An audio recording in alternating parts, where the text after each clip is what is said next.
Hey there, athletes. Coach John Ferry here from Team Wilpers. Excited as always to welcome you to the Week 8 athlete briefing, both for our winter run and half marathon challenge programs. So as always, we're going to start with a little bit of a Week 7 review here. So the winter run crew started off once again with those anaerobic capacity intervals, that 5 by 2 minute at base. Definitely the intensity peak of this challenge, so amazing job to everyone who knocked that out already. Then we moved on to our VO2 max run, another tough workout, a slight step up from a week ago, doing those 3-minute intervals at VO2 max. Big goals of this workout are really to start getting ready for that second 20-minute distance test, holding that tough pace for a little bit of an extended period of time here. So once again, nice job. Tough week of training, of really big Week 7 for our winter run crew. Half marathoners started the week again with that endurance run, but that kind of bigger volume endurance run midweek. So for a lot of people, this is going to be kind of at the higher end of what a midweek workout looks like in terms of time and distance. A great job getting that done. Trying to absolutely continue to build a big cardiovascular endurance engine that we're going to need for the half marathon. Key run number 2 of Week 7 was our progression runs, spending a nice big block of zone 3 training time, working those sub-threshold paces, working at holding that pace over a sustained period of time, really stringing it together. Outstanding race prep workout. Hopefully you found some comfort in that. And then both challenges naturally finished with our long runs, our nice long endurance easy runs to finish the week here. So most people still have that on deck, I have to imagine. A reminder, as always, as we're coming into the final week of winter and deep into our half marathon program, keep going in, keep yourself accountable, and check those boxes saying, I did the workout. Chasing that 100% completion percentage is, as now, as is always, the best possible way to put yourself in a position to be successful. So check those boxes. Now to our Week 8 workouts. We're going to start again with the winter run crew. Run number 1, one more round of anaerobic capacity intervals. I swear you'll get a break from these sometime soon. 30-second on, 30-second off. So we're doing those kind of throwback to Week 1. Sometimes I like doing these 8-week challenges because you've been doing that big hard work for 7 weeks. And now hopefully this is an opportunity to step way back all the way to what we did in Week 1. What maybe felt even kind of challenging then is going to feel hopefully really easy in comparison to some of these past workouts that you've done. The reason we keep this intensity here in the final week is I don't want a week and a half to go by without you touching any pace before you go into that test at the end of next week. Just only easy running, especially at a pace that's so kind of severe and intense as that what you're running for that 20-minute distance test. Pretty hard to step into when you haven't touched it in almost 10 days. So we've got kind of a back down in total TSS for sure, but a little bit of touch on that high-end pace there to kickstart the week. Hopefully it feels very manageable after the last 7 weeks. Run number 2, we actually are starting to tool it down here a little bit. So we're going to reduce volume, we're going to reduce intensity, we're going to have that endurance run with just a few strides thrown in there. Just as a reminder, the strides are not intervals, they're not speed accelerations. We've been doing very similar times, anaerobic capacity intervals. This is just an opportunity to open up your stride a little bit, break up the rhythm of the run. The pacing is much less important on those striders. It's just really a change of rhythm in there. So kind of a planned pullback on that key run number 2. Then finishing the week with our second 20-minute distance test of the challenge, or maybe the first 20-minute distance test if you came in testing at the end of a previous challenge. So 7 great weeks of work here, time to touch base, reassess on that fitness, see where we can go from here. So just as a reminder, the biggest objective here is not necessarily to run the biggest, baddest effort of your life. It's just to be a little bit better than last time out. So I would use that last test as a real baseline of kind of where to start, where to finish, etc. Because all we want to do, once again, is just to be a little bit better than last time. And as long as we keep advancing and keep advancing and keep advancing, we're doing it right. But once again, it doesn't have to be the end-all be-all workout you've ever done, just a little bit better than last time. So keep that in mind. Half marathoners, we're starting the week with our endurance run and strides. However, we're going to kind of stay at that higher level base volume that we've built up over the last couple weeks. So just adding those strides in to get a little bit higher intensity. Also, as that run is kind of long, we're going to break it up a bit, something maybe to just kind of keep your mind occupied. Similar to the workout for the Winter Run Crew, it's just a chance to open up your stride length, change the cadence of that run a little bit. So not a high speed interval. This is an endurance workout here. Key run number 2, half marathon pace interval run. So another opportunity to practice that half marathon pace. So here in week 7, I said we worked on that sustained pacing of holding marathon pace into half marathon pace, big extended period of time. Great workout. Coming into week 8, we're going to get a lot of time at zone, but we're changing the objective here a little bit. So we're coming in and out of that pace a few times. So it's a great opportunity not only to get a bunch of time at zone, but a great opportunity to kind of practice finding that zone quickly, because that's what you're going to have to do at least once to start the race, but then potentially several times. You know, if you're coming in and out of water station, your pace get adjusted, get kind of thrown off your rhythm, etc. You got to settle back into that pace. So this is an opportunity to practice finding that pace quickly and settle in. So you want to hopefully settle in and find a cruise state, which is starting to feel a little bit comfortable at this point. Sort of relatively generous recovery times in between the blocks, even though the blocks are pretty long. Still want to take those so that when you kind of come back in, you can settle in quickly, find that pace in a hurry, settle in, sustain for the duration of the interval. Should be a great workout. Another great race prep workout. So our week 7 photo challenge still going on. We'll go ahead and pick a winner. Maybe it's midday Saturday or so. We'll let everybody get their first their shot at their long runs out. Week 8 photo challenge is going to call the peak week photo challenge. So half marathoners are in their peak training week, and winter run runners are peaking and getting ready for test day. So please share how you are peaking in week 8. We will pick our favorite and send a little TW gear your way. Make sure to please tag Team Wilpers, Team Wilpers Running, and Team Wilpers, hashtag Team Wilpers Run to participate. So I've enjoyed the submission so far from week 7. We're going to jump into just a few questions here. So question number 1 was, for half marathon, do you recommend a 1 or a 2 week taper, and how should we decide? And this is a very funny question to me, because I don't know if you all noticed, if people who have been around at least for a year, but last year we did just kind of a 1 week taper leading into the race, and there was a lot of backlash. So this year we changed it up a little bit. I modified some things. This would be a kind of in our typical 3 week up, 1 week down progression, the time we'd kind of hit our kind of a pullback week, if you will. But instead, we're going to push 1 more week. We're going to do our biggest week 2 weeks out, because that seemed to kind of hit a lot of people where they were. That being said, as I have said many times over many different topics, it depends. So it really depends on your comfort with the distance. So while as an athlete and as a coach, I'll absolutely stop pushing intensity at least 10 days out from the race, I personally enjoy kind of an easy pace long run the weekend before. And for me, it's somewhere in the 10 to 12 mile range usually. That being said, I'm incredibly comfortable with that distance, something that I do at least once a week, if not multiple times a week, to kind of hit that 10, 12 mile mark. So that's me. For a lot of runners, that 10-mile distance is pretty darn daunting, and getting up there, especially 10, 11, 12 miles, that's a very long workout, and it's going to take quite a bit of time to really bounce back and recover. In which case, it absolutely makes sense to have at least 10 days to 14 days, probably between that peak workout and the race itself. So if this helps, physiologically speaking, it's about a 10 to 14 day period between a workout and when you can kind of actually get the training response to it. So if I do a workout 7 days before my race, I'm not getting any adaptation that comes from that workout. If I do a workout 14 days before that race, I can expect to have a training adaptation based upon that workout. So then when you think about the weekend before the race, if we're going to talk about a 1 week taper, there's no training adaptation to be made there.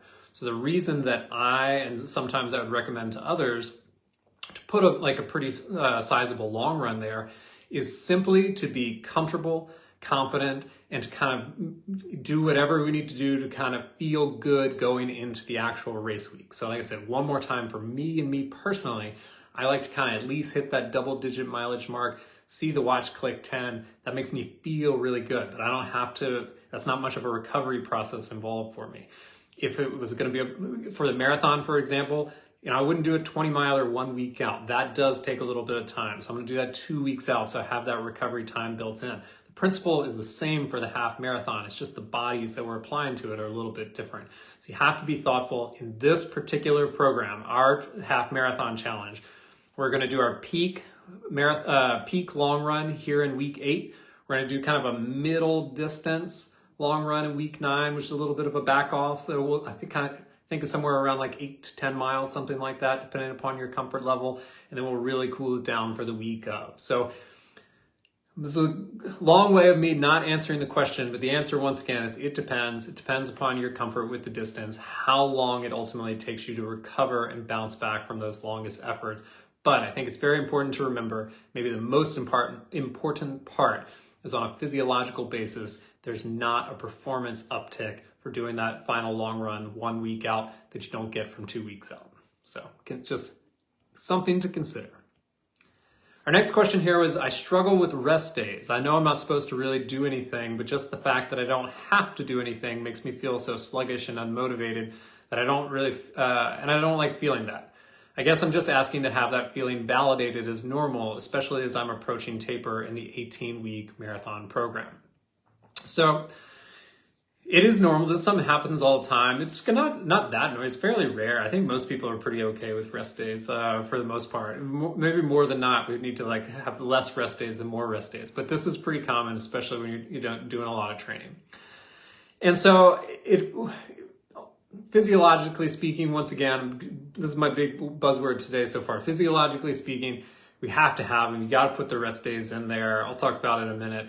But it doesn't necessarily mean that you have to just, be at full rest. I think people get caught up in this idea. It's like, I gotta just spend all day on the couch. As a matter of fact, I don't want you to spend all day on the couch. That's a great way to get stiff, achy, whatever. So, what it means is you don't want to take on strain, and really taking on strain means anything that really even moves you up into a zone 2, which doesn't take a lot, right? Like any sort of hiking, gentle weight training is going to get you up into zone 2. Absolutely, any type of cycling, running, etc., you're going to get to zone 2. So you don't want to do any of that stuff. That's too much. And really, I'm going to skip ahead in my notes here.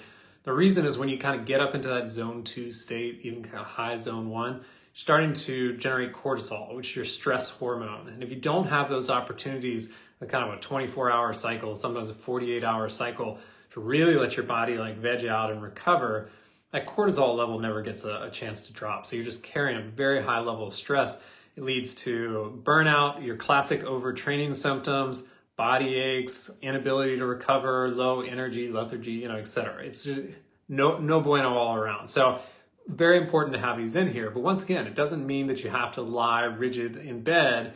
There are plenty of things you can do. The first thing is just get out and walk. And this is not a power walk. This is not a hike. It's just get out, be mobile, be in the sunshine, enjoy the outside. It's sometimes, depending upon your geographical location, a little bit easier in some places right now than others.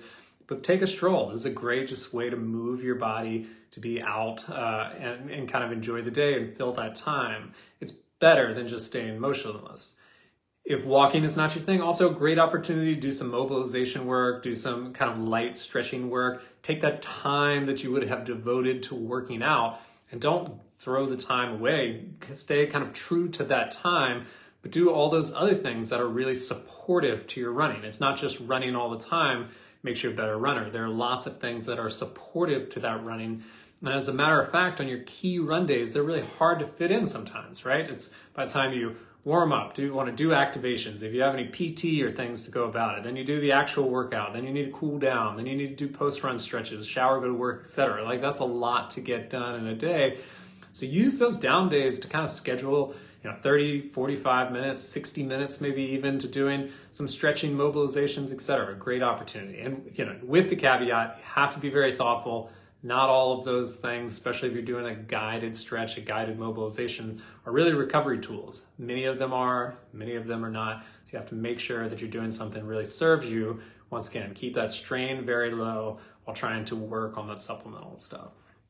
But just, to loop back, those kind of elevated cortisol levels, that's what we get through training stress, that's what we get through work stress, that's what we get through personal stress.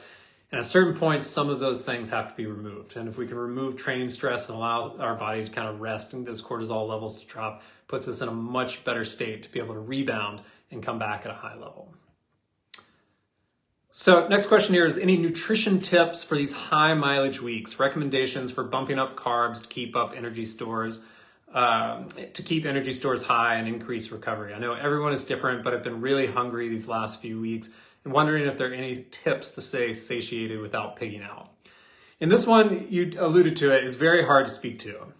We're all very, very different as individuals. And honestly, the best course of action is to seek the help of a nutritional professional. These nutritional professionals, when they work with you, tends to start with pretty comprehensive blood work, starts all sorts of body sampling, etc. So if you find someone that says they've got a great nutrition plan for all runners, they don't, I promise. That is how much I know about nutrition. That being said, there are certainly a few things we can talk about and think about. And I'm going to kind of focus around your longest and hardest sessions, because the nutrition in general, it tends to be relatively easy on light days. You know, you don't have that same hunger, but your longest, hardest midweek workouts and certainly your long run, I think we've all experienced that in the past. So kind of a few tips, if you will, is one, fueling in advance of these workouts is very important. I know it's hard for a lot of people. A lot of people are waking up at 4:30, 5 o'clock in the morning to get these workouts done before they have to go to work, to take their kids to school, you know, whatever it might be. So the idea of waking up in advance of that to have, you know, basically a breakfast or some sort of fueling is really, really challenging. Even on the weekends, getting that long run done. If you're starting the crack of dawn, the last thing you want to do is get up another 30 to 60 minutes earlier just to try to take in some sort of nutrition before you run. But it is important, especially if you're starting to feel those nutritional dips. And there are plenty of things you can have, like even in the minutes leading up to the run, where you can at least get some sort of fuel to kickstart your metabolism. At that point, I'm thinking about something that's very high in carbohydrate, incredibly low in protein and fiber to make it the most easily digestible. So just a little snack can make a difference there, which leads directly into intra-workout nutrition. So a lot of times we focus on the long run. People are good at it there, but not always in the midweek. But these Monday workouts in the half marathon right now, you know, 60 minutes plus whatever mobilization, stretching you're doing in the beginning, the end, et cetera, you know, it can be a 70, 80 minute session there. It warrants fueling before, but it absolutely could warrant a little bit of intra-workout nutrition. Once again, especially if your energy is really dipping at the end, taking a little bit of kind of nutritional calorie in during the workout can help to steady those energy levels. And then I think, honestly, finally and most importantly, and this is where I see issues in terms of especially like extreme hunger after workouts and it kind of not so like excessive fatigue, let's say, at the end of workouts, is the timing of post-exercise meals. So our body's ability to absorb glucose is most available in the 30 minutes immediately following your session. So longest midweek workout, long run, etc. 30 minutes from your last footfall onto the ground. So not 30 minutes from the time your stretch is done, etc. So very, very often, you know, athletes will finish their workout, maybe do a post-run stretch, hopefully, go hit the shower, get dressed, come back in, make breakfast for kids, family, etc. Whatever it is, there's a lot of stuff that immediately happens the second you return to your house, right?